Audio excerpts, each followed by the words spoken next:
I pity a country that would come up against us. The synergy with air, land, and sea forces and our ability to control the battle space and seize the high ground is devastating. All countries respect the power of the United States and they respect how dominant we are in this region. And we get better and better and better.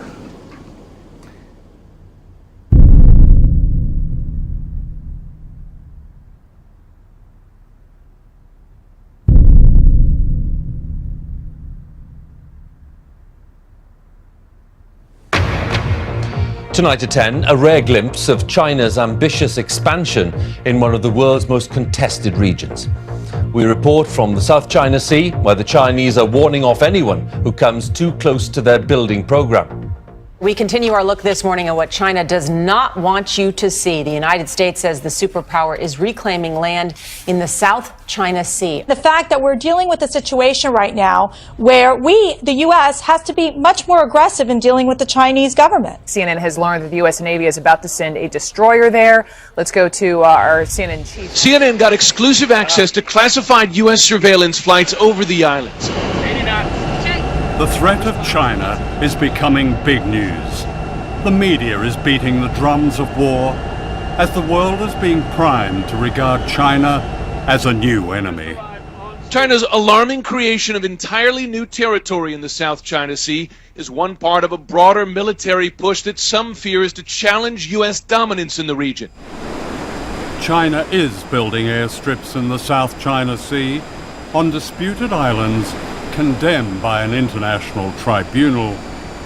This is now a flashpoint for war between China and America. What is not news is that China itself is under threat.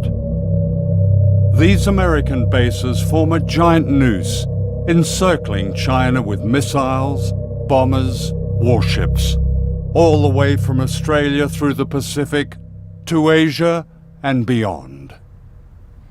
I mean, if you were in Beijing looking out, you stood on the tallest building in Beijing and looked out at the Pacific Ocean, you'd see American warships. You'd see Guam is about to sink because there's so many missiles pointed at China. You'd look up at Korea and see American armaments pointing at China. You'd see Japan, which is basically, Japan's a glove over the American fist. I think if I was Chinese, I'd have a little to worry about American aggressiveness. And we have China surrounded, and we're doing more all the time to try and keep it surrounded and deepen that containment of China.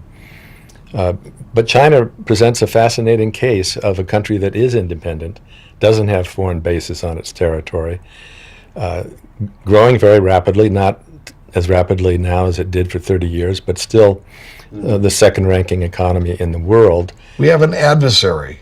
And that adversary is China. And that adversary, unless there is dramatic reform inside China, will be our enemy someday. One myth, I think really that needs to be dispelled is that somehow China's aiming to replace America and going to run the world. It's not. Well, first of all, the Chinese are not that stupid. The West, with its Christian roots, are about converting other people into their beliefs. The Chinese are not about that. It's just I'm not degrading the Western culture. I'm just pointing out the inherent nature, the DNAs of two different cultures. The Chinese 2,000 years ago built the Great Wall to keep the barbarians out, not to invade them.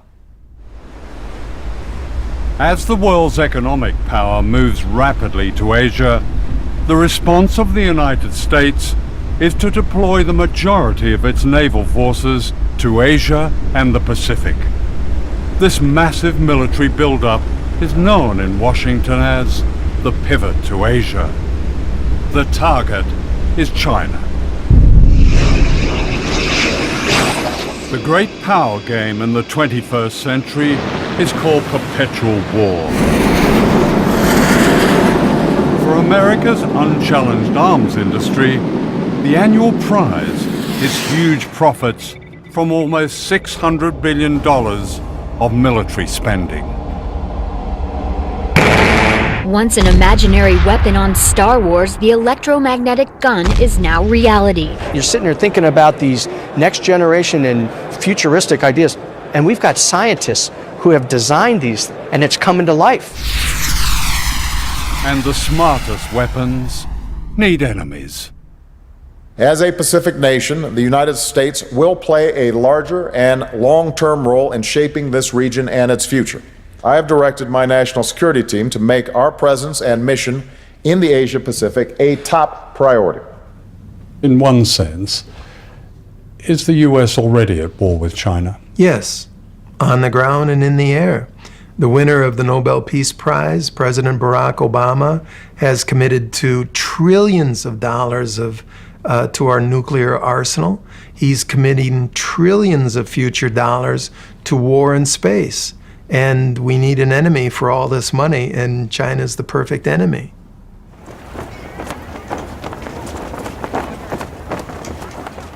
The aim of this film is to break a silence. The United States and China may well be on a path to war, and nuclear war is no longer unthinkable. In a few years, China has become the world's second biggest economic power. The United States is the world's biggest military power, with bases and missiles and ships covering every continent, every ocean. China is a threat to this dominance, says Washington.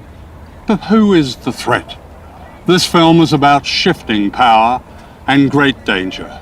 It's also a film about the human spirit and the rise of an extraordinary resistance among people on the front line of a coming war, where the words never again have an urgent meaning for all of us.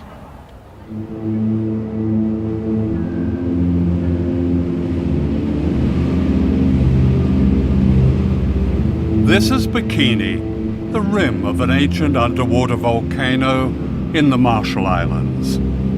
With its necklace of 23 islands, Bikini is a place of beauty and silence and menace.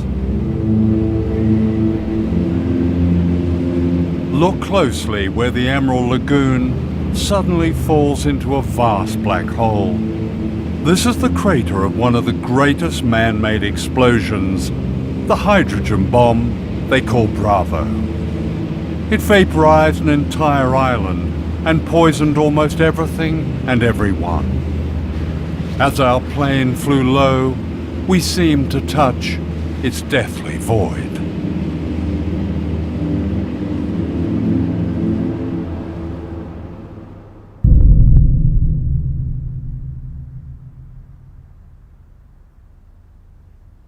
The Marshall Islands lie in the vast Pacific Ocean between the United States and Asia. Captured from the Japanese in World War II, they've long been America's strategic secret, its stepping stone to Asia and China.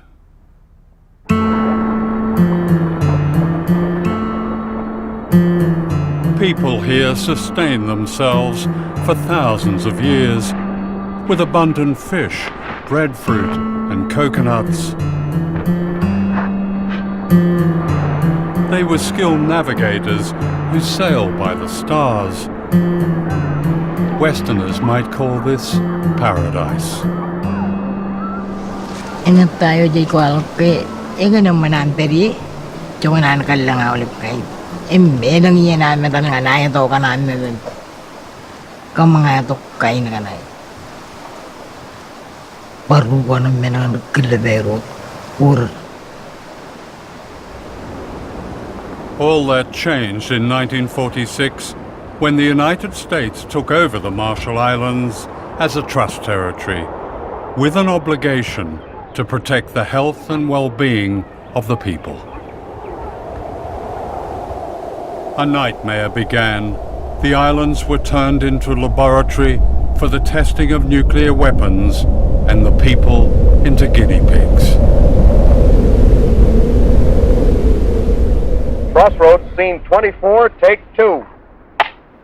In this propaganda film, the Bikini Islanders are being deceived.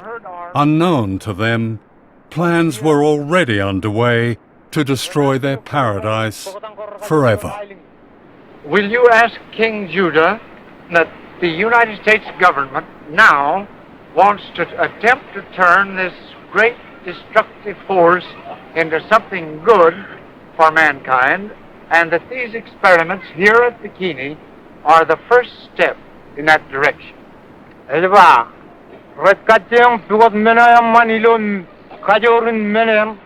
Tell him that's fine. Everything being in God's hands, it must be good.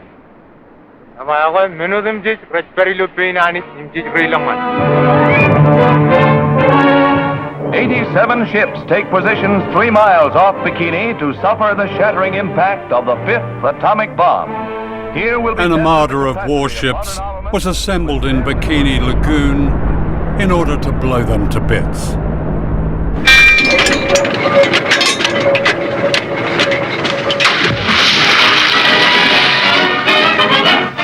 The decks of the 73 test ships anchored in Bikini Lagoon are scenes of feverish activity as scientists plot experimental programs designed to furnish data on blast effects of the mighty atom bomb.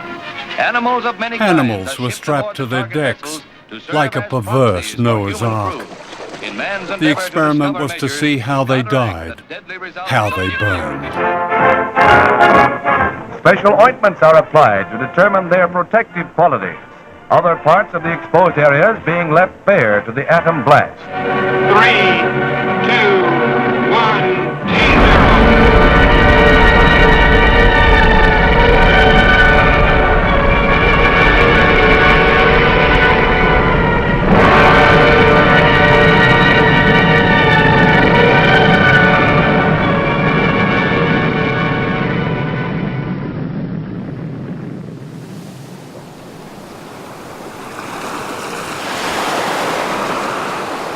Yo, ci bongonin rane me arod la kwamo. Kami ki em rong jaga ingin ani pulak. Enot an tu pulak kwamo. Akem jayuta. Em kemu ye yurutongam lag tongan nabo ilo jimarmun rane. Kemi loan enot iya. Puyin kain kalara oleh kain kalara enot ngai iya kan merik pulu pro green yellow. Ilo tereo ilo menako ijo terangani pen rutoro rar kakai riri im chang im ketire lo an mo ilo tupongani ngam parte ko kayri kamjang arti bantaman namlaro jaga ini kan ko kamjang ilam nak boleh nor pertuan pada paino nanin ka kerja ron jaga jat nanin ka enangan enoti.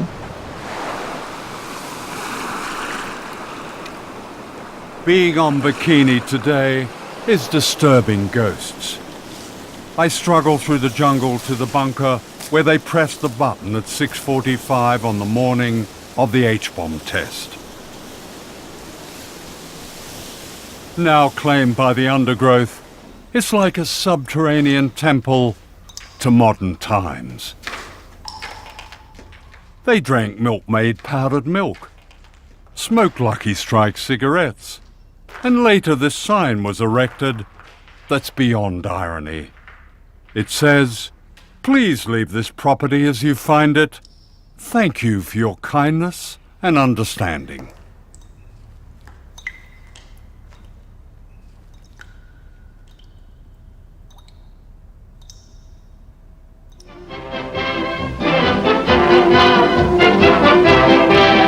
The Mamsells give their all for their art, and you can just bet that audience is giving with the wolf calls.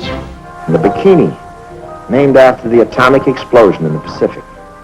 The Bikini was an explosion everywhere. In 1946, the Bikini swimsuit was launched to celebrate the nuclear explosions that had destroyed life on Bikini Island. The inventor of the Bikini, a Frenchman, made his fortune.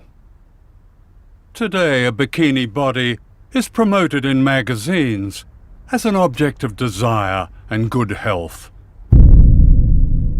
The bodies of the people of Bikini and other islands are the most irradiated in the world.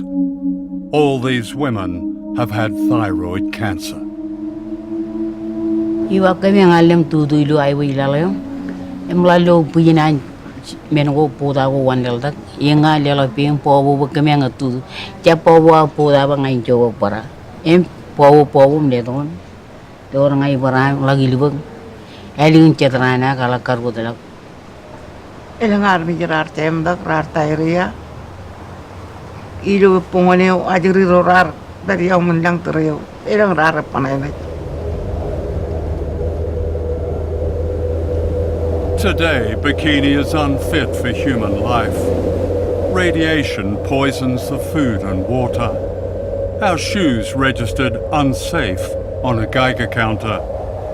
The abandoned cemetery looks out to where the sun rose one morning, then rose again as apocalypse. The equivalent of one Hiroshima bomb was exploded in these islands every day for 12 years. A scarred beauty has returned to the island, but the people haven't. Exiled to barren islands, many of them starved. In 1968, President Lyndon Johnson told them it was safe to go home.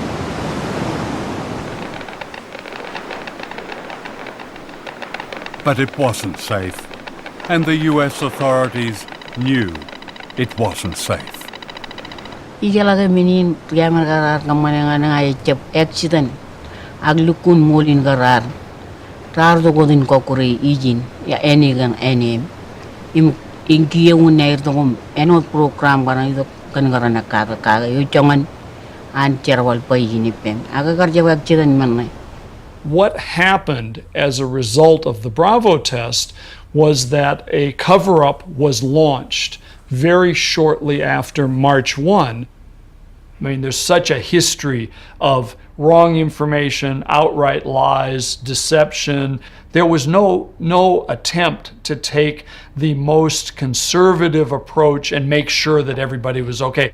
They knew where the radioactive fallout was going to go. And they took that risk and went ahead and detonated the bomb, knowing full well which way it was going to go. They still had an opportunity to evacuate, even on the day of the shot. But these people were not evacuated, we were not evacuated, and the people on Utrecht were not evacuated. So it only leads one to believe that, number one, the United States needed some guinea pigs to study what the effects of radiation would do. And that's a pretty strong indication that the United States knew that. It seems extraordinary. Here we are, this far into the 21st century, talking to people still frightened of all that nuclear fallout, all those tests, all those years ago. The impression I get is that there's so little trust among people. The U.S. is trying to provide as much information, as much good information as we can. Yeah. And so I wouldn't accept the characterization that there have been lies and cover-ups. The word guinea pigs comes up a lot from these survivors. I would refer you to our embassy website on that. I've read it. And that question was looked at during the Clinton administration, and that was not the conclusion they came to. The secret of the Marshall Islands is Project 4.1. Declassified documents reveal a scientific program that began as a study of mice and became a study of human beings exposed to radiation. Chicago is where it all began, and to the AEC Argonne Labs in Chicago last week came 7 men, natives of the Marshall Islands. Leben is from Utrecht. He and the rest were irradiated by our March 1954 hydrogen bomb test. John is mayor of Rongala, which is 100 miles from Bikini. John, as we said, is a savage, but a happy, amenable savage. His grandfather ran almost naked on his coral atoll. The white man brought money and religion and a market for his copra. John reads, knows about God, and is a pretty good mayor. The Iron Room is a radiation detector for human beings. Inside, John, the mayor, whose first visit to the white man's country meant San Francisco cable cars and Chicago skyscrapers and streamlined trains, whose first visit to the white man's country meant the Iron Room.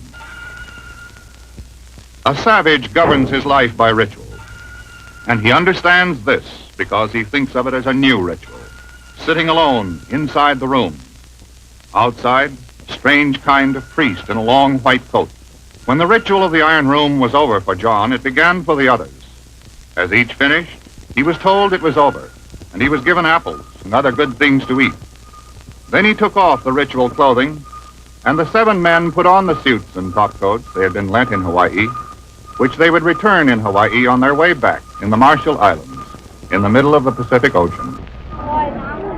United States government documents clearly demonstrate that its scientists conducted human radiation experiments with Marshallese citizens. Some of our people were injected with or coerced to drink fluids laced with radiation. Other experimentation involved the purposeful and premature resettlement of people on islands highly contaminated by weapons tests to study how human beings absorb radiation from their foods and environment.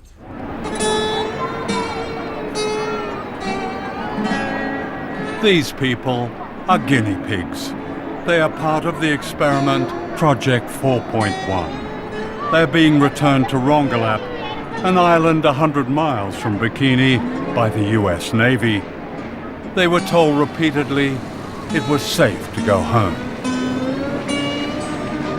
This happy couple believed they were going home to safety. The man is John Anjane, the mayor of Rongelap, the happy savage from the Iron Room in Chicago. His wife is Majua, and this is their baby son, Lekoj. They had no idea of the horror that lay ahead. They are being returned to an island described by a US atomic energy official as by far the most contaminated place on Earth. He added, "It will be interesting to get a measure of human uptake when people live in a contaminated environment." The people of Rongelap remained on their poison island for 28 years as guinea pigs, the objects of regular scientific examination. Ngay chập dukun malala lang naan bijiray wala ko pera kana kaya ngay chap taray ijajik tanan bijin ray wala jan cancer mama arbar thyroid per jelelak ni menunong thyroid me ngay chap rar chap apredi edan value chadu rar apredi im bar reaction turuy adakan turuy mi ngay chap tamak ke chun accident kan talali lu dan The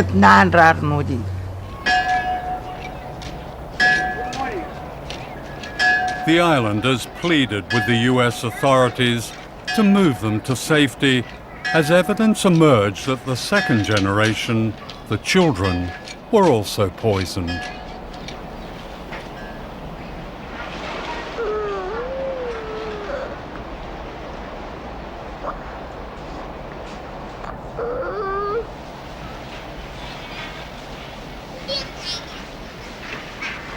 Desperate to leave, the islanders called on Greenpeace to rescue them. This ship, the Rainbow Warrior, moved the entire population to an uncontaminated island.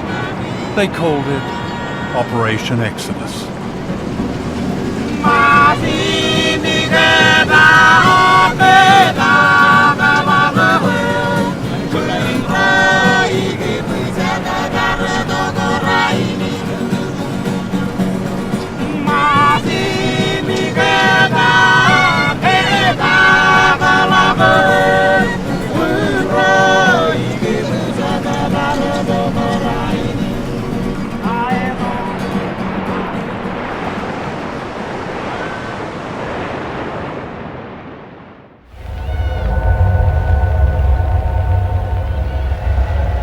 This is Dr. Robert Conard, a leading medical scientist of Brookhaven National Laboratories.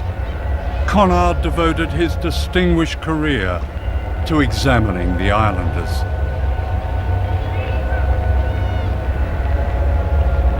He wrote, "The habitation of these people on the island will afford the most valuable ecological radiation data on human beings.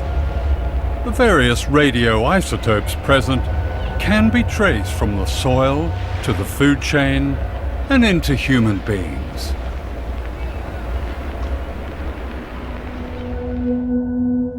Dr. Conard gained the trust of whole communities. When he brought the islanders to New York to be examined, he showed them the sights and had them over for a barbecue.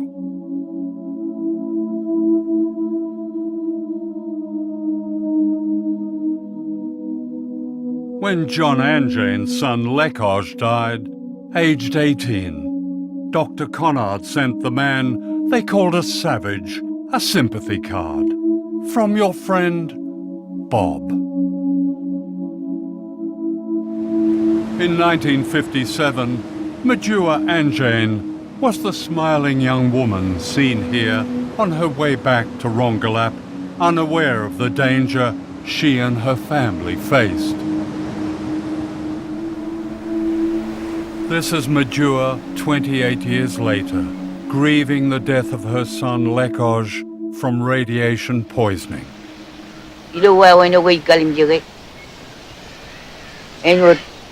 Tuan meni nur eurar lor air kamar mure eor rei gagni ni jawle bin yenu ni nagar baj enor power rei mujidi eleng jigin enor poraga tor lu awle ben jigin ulim dit pen porai boy kare awle jigin pen meno tuan meni nur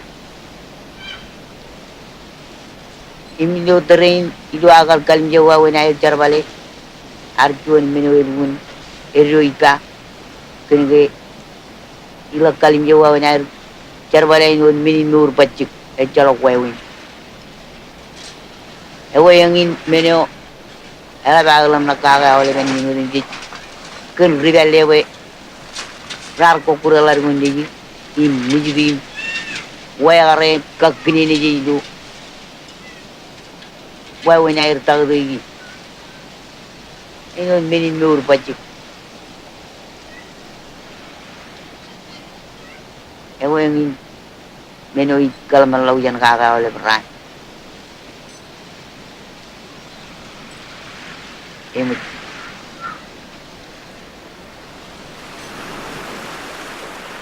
Like her son and her husband, Majua died from a virulent cancer.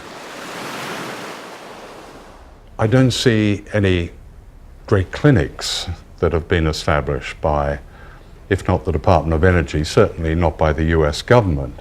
There's a clinic downtown in Mount there's also a whole body counter. You can have the plutonium in your body measured as well. Anyone can for free. This is the plutonium measuring shop, where they'll tell you how radioactive you are. People waiting to be tested are welcome with a video showing their islands being blown up.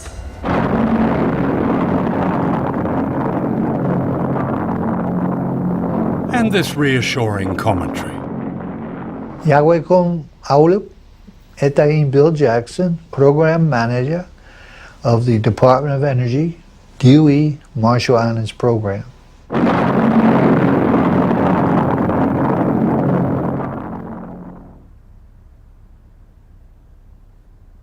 This is Rinok, a refugee from the poisoned island of Rongelap, whose family owned land and lived a secure, prosperous life.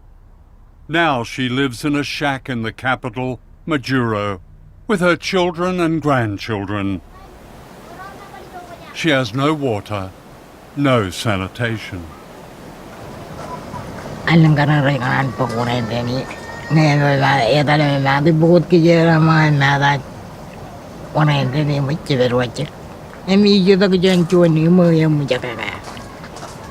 And power, she has electricity?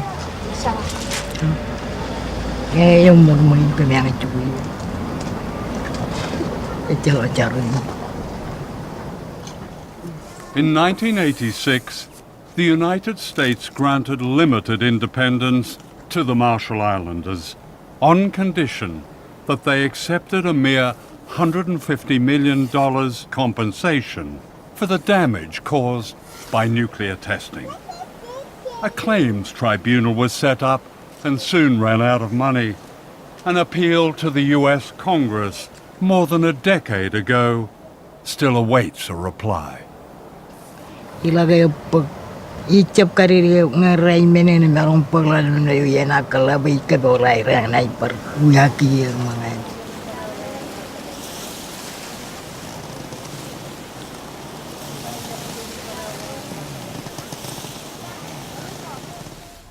Darlene Keju Johnson was a young health worker who became the champion of her people after she discovered the full extent of their suffering caused by nuclear testing, that many more islands were poisoned than the Americans claimed. This remarkable speech in 1983 broke the silence. I bring greetings from the Marshall Islands and throughout Micronesia. We have hundreds of women who have miscarriages. We have leukemia cancers. We have thyroid cancers.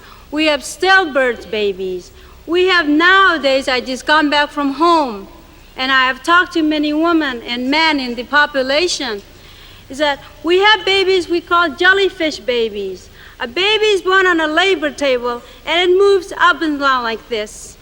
It's a colorful, ugly thing. It does not shape like a human being. It moves up and down like this on a labor table because that thing is breathing. That is a baby. In 1982, Darlene married Giff Johnson, the author of this tribute to his wife. Darlene was one of the liveliest, most entertaining individuals that I have ever had the pleasure of knowing. She was a voice for the voiceless. Like so many Marshall Islanders, Darlene died of cancer, age 45.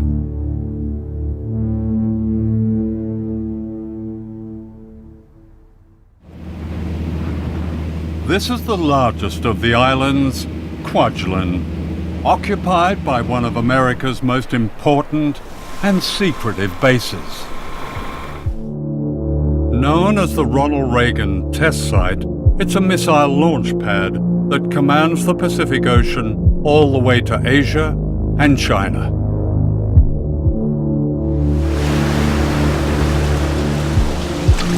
Here, the people of the Marshall Islands are once again being subjected to the testing of weapons of mass destruction designed for a coming war.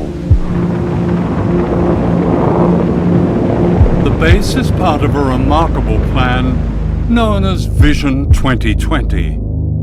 Devised in the 1990s, its aim is described officially as full spectrum dominance. This means control of all land, sea, air, cyberspace, and space. 5, 4, 3, 2, 1. Ignition. From California, almost 5,000 miles away, the US Air Force tests its intercontinental missiles by firing them at the Marshall Islands. Imagine a missile coming screaming out of the sky. It's absolutely terrifying. I think that there's really nothing that I can imagine that would be more terrifying than this. And we're talking about devices that any one of them could go off course. None of this disturbs life on the base, where small-town America has been recreated, a wonderland of the suburban good life. Thank you.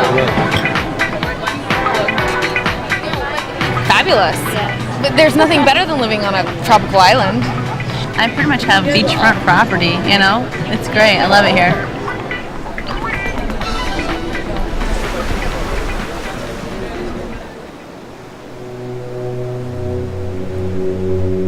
Just across the bay is Ebai Island. Known as the slum of the Pacific, more than 12,000 people live here on a strip of land less than a mile long. Many of them refugees from what is now the missile base and from islands poisoned by nuclear testing. Every day, people from Ebai are brought to work on the missile base to water the gardens and the golf course.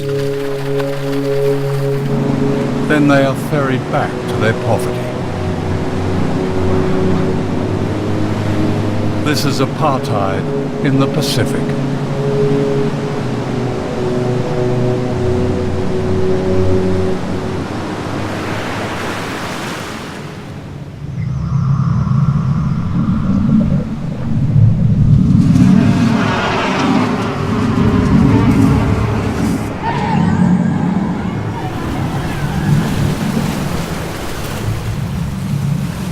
Ebai needs a lot of things. What? Medicine, Getting medicine. education, and job. Vegetable and fruits. Vegetable and fruits. Yes. Here we are, it's a tropical island, and you need vegetable and fruit. Yes. Fish, vegetables, and fruit were once abundant on Ebai. Today, fish is contaminated by toxic pollutants, says the Environmental Protection Agency. Now the only food most people can afford is processed and imported. They have the highest rate of diabetes in the world.